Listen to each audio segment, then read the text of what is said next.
Hello, my name's Gavin Haverstick, owner and lead consultant at Haverstick Designs. And I'm Ryan Brinkworth. I'm the business development here at Haverstick Designs. And this is our podcast called the S.O.U.N.D Project. Yeah, so this is the first one. Very first one. We've been prepping pretty much since the new year, and we're finally going for it. Yeah, I'm excited about it. Yeah. So let's go ahead and just start out with firstly, like, just who we are as a company and why we decided to start it, and then we'll cover just things that we plan on covering in future episodes. Yeah. So firstly, like, we'll go ahead and explain what we do here at Haverstick Designs and kind of how Haverstick Designs came to be. Yeah, so what we are as Haverstick Designs is an architectural acoustics consulting company. So we specialize in all things architectural acoustics, which could be sound isolation, sound quality, and most of the projects that we work on, I'd say probably about 60% of them are recording studios. We do a lot of recording studio design from the ground up or retrofitting existing spaces. Probably another 30% is larger spaces like churches and auditoriums and gymnasiums, and then the rest could be miscellaneous. Could be conference rooms, museums, home theaters, but anywhere sound is produced, it's something that we usually can get involved with. And the way that it came about, just kind of, I guess, go in a little bit of my history is I actually majored in mechanical engineering with a robotics focus in college, and however, I've always been a musician and loved music. That's I always say that's my one addiction. Like I don't drink or smoke or anything like that, but man, you get me near a record store or a concert and I'm going. It's what I love. And so I would say that I wanted to figure out a way that I could combine my love for math and science and my passion for music. And so that's where I got into the acoustics world. Unfortunately, I didn't figure that out until about my junior year of college. And when you go through 3 years of mechanical engineering school, you want to finish it. And so luckily, all the math and physics, it translates really well. And I kind of came to a fork in the road after college where I had some various job offers I was looking at, but I kind of narrowed it down to two different ones. And one of them was to go work for Pepsi, which it was going to be optimizing the bottling process, all the robotics and in the assembly line for Pepsi. And then the other was to go work for a leading acoustical treatment manufacturer. Cool. And it was this biggest decision in my life because, one of them, I'd be living in Denver, Colorado. That's where Pepsi was. And the other one, I'd be moving closer to home in Indiana. Well, first off, let's just say this up front is that Coke is better than Pepsi. And it so is. We're on the same page on that one. Yeah, so that was a deciding factor. But really, it just came down to what I'm passionate about. I wasn't passionate about robotics like I was music. And so I went and took the job into an acoustical treatment manufacturer, worked there for about 8 years before I started Haverstick Designs. And it just got to the point where I really wanted to focus on more in-depth designs. Like the engineer in me is just always wanting to, define problems and do testing and really dig into the details. And in order to do that, I needed to, start my own consulting firm, and that happened in 2009. Cool. And so this is coming up on year 14 of the business. It feels like maybe about 6 or 7. It's happened very fast. But I love what we do. It scratches the itch when it comes to all the math and science and physics that I love. But it's also very creative, what we do. And we get to be a part of some really cool projects, especially on the recording studio side. We've worked with both famous artists, but then also there's a lot of people who are, they've worked a different job their entire life, and now it's time to play and create a really cool space in their home.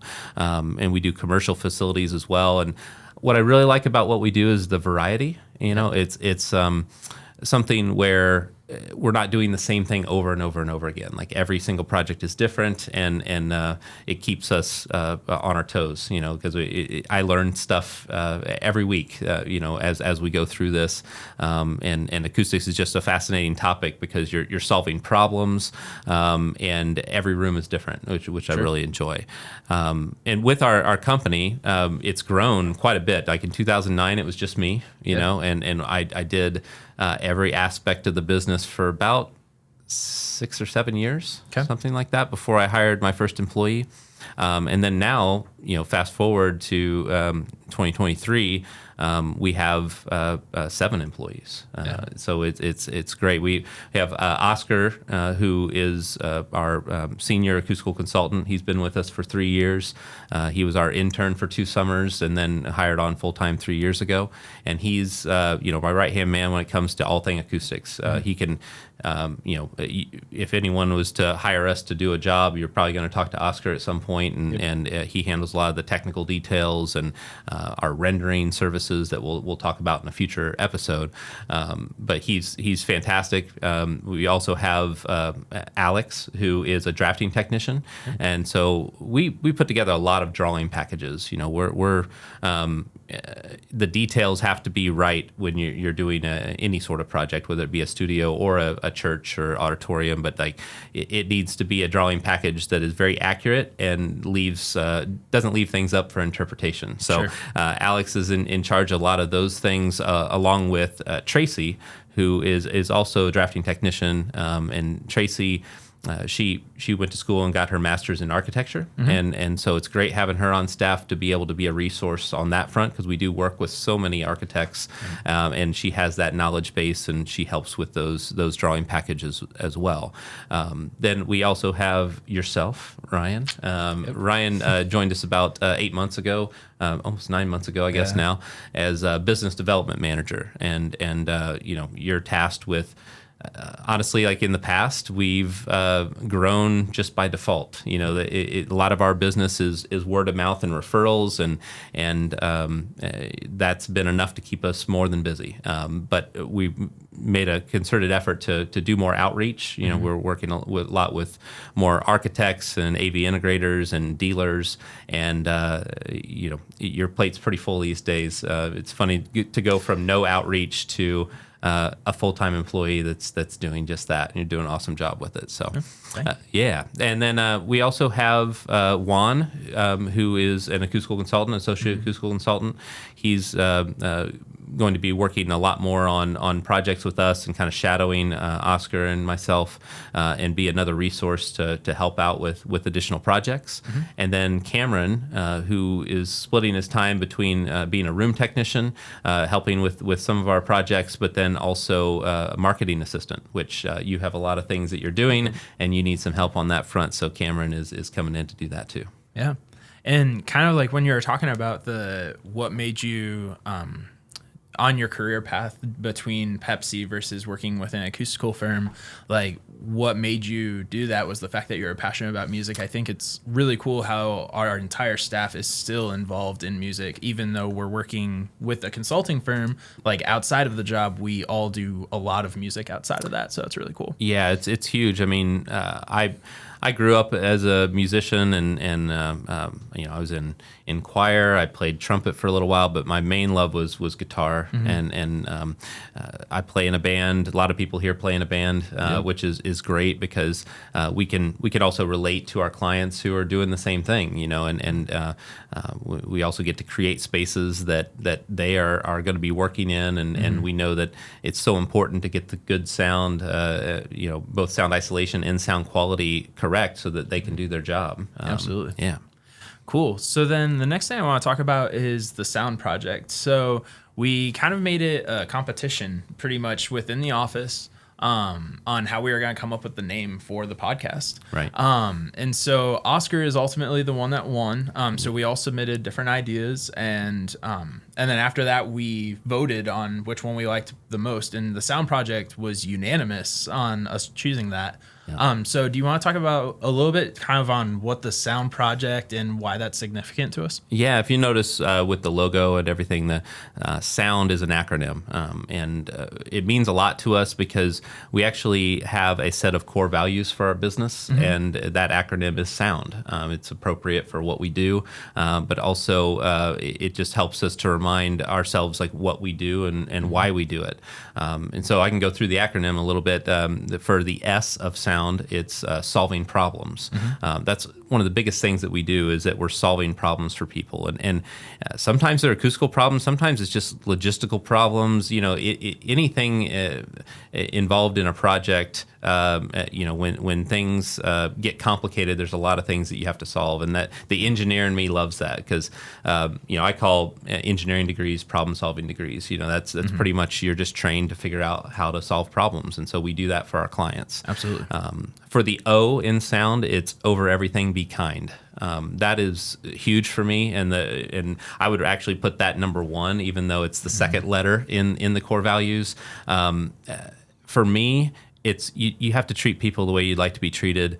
It's you never want to have a situation where someone's calling you up and you're being. It's just not in our nature to be condescending or to speak down to people about this. Acoustics is a complex topic, and there's a lot of opinions, and it's not something that it's like my way or the highway. It's like, you work with people, you treat them with kindness, and for me, I can't even hire anyone to work here if they're not kind. That's just a no-brainer for me. So it's way high up on my list is the over everything, be kind.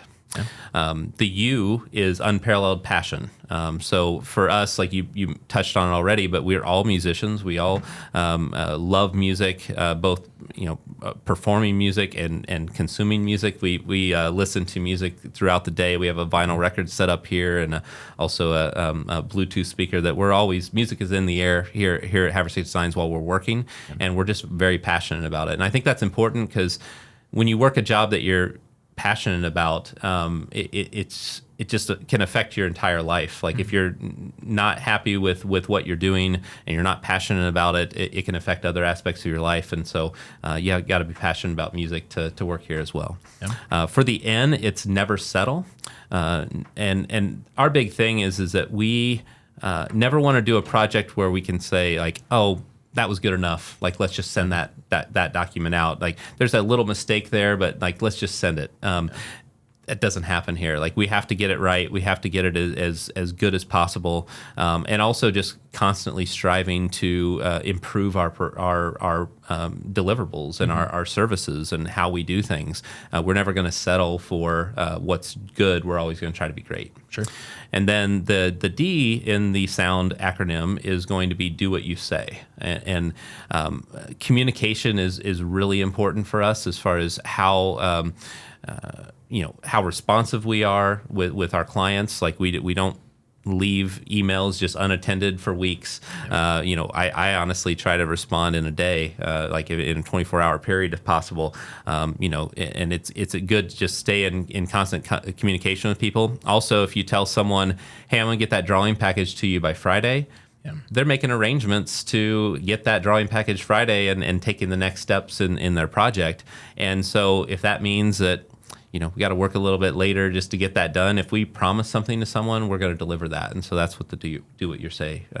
So the SOUND acronym, I love it because it's everyone here really resonates with it, because that's just the kind of person that they are that works here. And I think that it's important to just keep in the back of our mind as we're working through projects. Absolutely. And that's something that, so last year, over the summer, we had Griffin as an intern. Mm-hmm. And so he made the sign that's behind us, but then he also made the logo for SOUND. Yeah. And that's something that I love, the fact that it's on the first wall that you see as soon as you walk in, because it's right in front of your face every day that you walk in. Yeah, absolutely. But then along with our wall decor, we also have maps we have like a United States map, and then we have a globe map.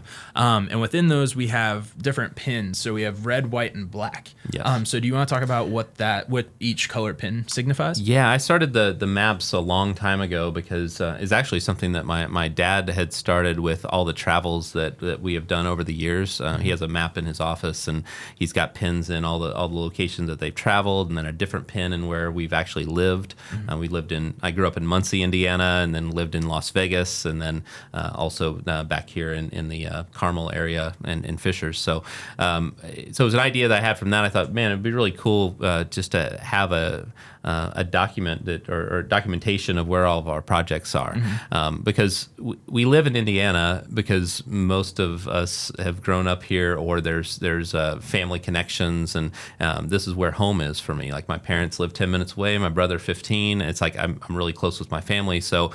A lot of times people will say, "Hey, you design recording studios for a living. Why aren't you living in LA or Nashville or somewhere else?" And honestly, I'm near an airport. I can get on a flight. I can get to places, and probably I'd say at least 80%, maybe even 90% of our work is out of state or overseas. Sure.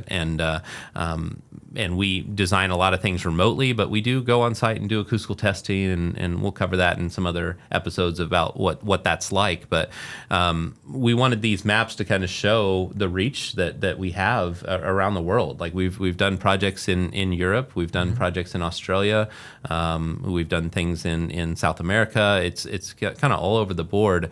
The pins themselves, the white pins, are places where we've done projects completely remotely. So it's something where we are sent diagrams and we're doing computer models and simulations, but we've never stepped foot in the room itself. Sure. And there's a lot of projects where you can get great results doing that. We prefer to be on site and do testing if possible, because it's, that whole defining the problem before you try to solve it is really key. However, with technology, there's a lot of different simulations and predictions you can do to handle things remotely. So that's what the white pins are. The red pins are where we've actually traveled for work. And so either myself or Oscar or some staff member has been in the room and done testing or met with the client. And so, and those red pins, it's kind of misleading because there's a lot of them on the board. But let's take Los Angeles, for instance. We've probably done 25 projects there. Yep. And it's still just one red pin for Los Angeles. And so we don't have multiple pins, but if it's a different city, a different pin comes up, which is kind of fun too. When we get a new project, it's a kind of a fun thing to put the pin on the board and see where we're going. So the black pins, there's fewer of those, but sometimes I'm doing seminars or lectures, workshops, things like that, sure, at either universities or at dealers, things like that. And so the black pin is anywhere that I've given some sort of training seminar. Cool. Yeah. So then with the whole point of the podcast, like we really kind of set this up so that we want it to be a resource for people, whether they want to learn more about acoustics or if they're thinking about maybe picking up a project or if they're in the middle of a project. We want all of our episodes to be kind of a resource for that kind of thing. So do you want to talk about why acoustics is so important to kind of get right the first time and why it's good to think about it early on? Yeah. I mean, I would say that acoustics is a topic I think a lot of people are just inherently interested in because it's not something that you can see or feel. It's a bit of like a smoke and mirrors. People think there's a lot of that going on with acoustics, but there's a lot of science and a lot of art to it. And what we wanted to do with this podcast is just create a space where people could get their questions answered. We can talk about different topics and give people some tips and techniques and make their situation better. And it's really, I like sharing knowledge. It's, I know that there's sometimes when people have a lot of knowledge about a topic, that's a bit of a Wizard of Oz scenario where it's just like, there's nothing to see here behind the curtain and I know all the things and you don't need to know the things. Like for me, I'm an open book on all of that, and I would like to share it because it's only going to make people better.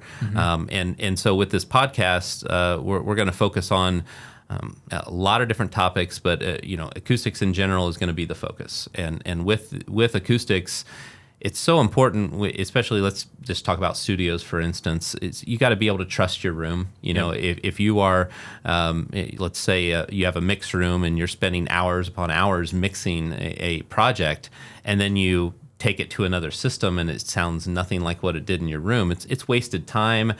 Your product isn't as professional as it could be. You got to be able to trust what you're doing so that you can be efficient in what's happening. Sure. And the other thing with acoustics, it's you want to make sure that you're able to not disturb your neighbors as far as like sound isolation, because that could be something where you could be limited in what hours you can actually be creative. And we all know, we're all musicians, like you may get a spark of creativity at 2 a.m.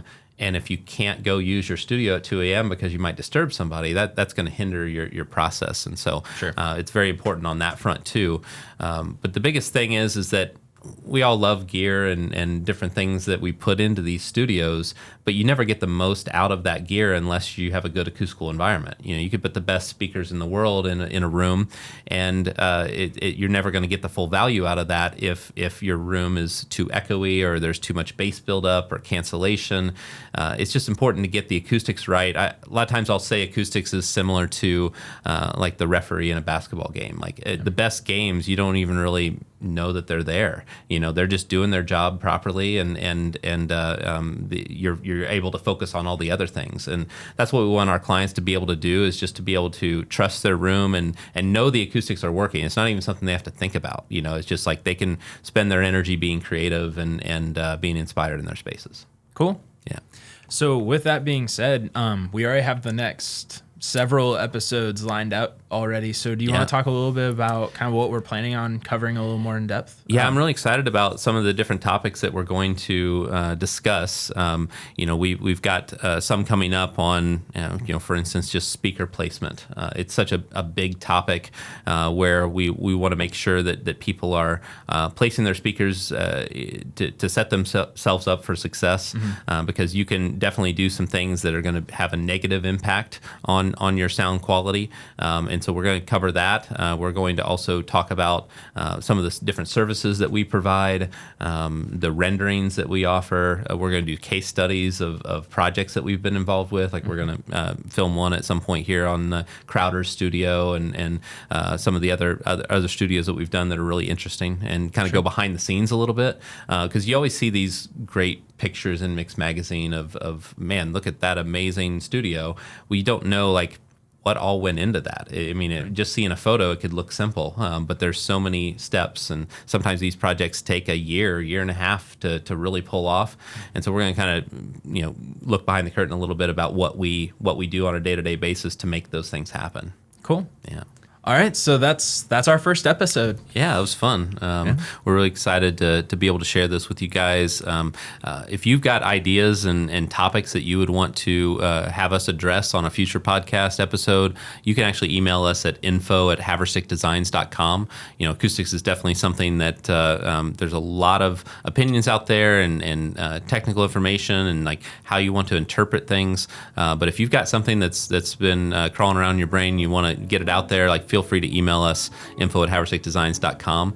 And we're just really excited to kind of go on this journey with you. So we really appreciate you being part of the S.O.U.N.D project, and we'll see you next week.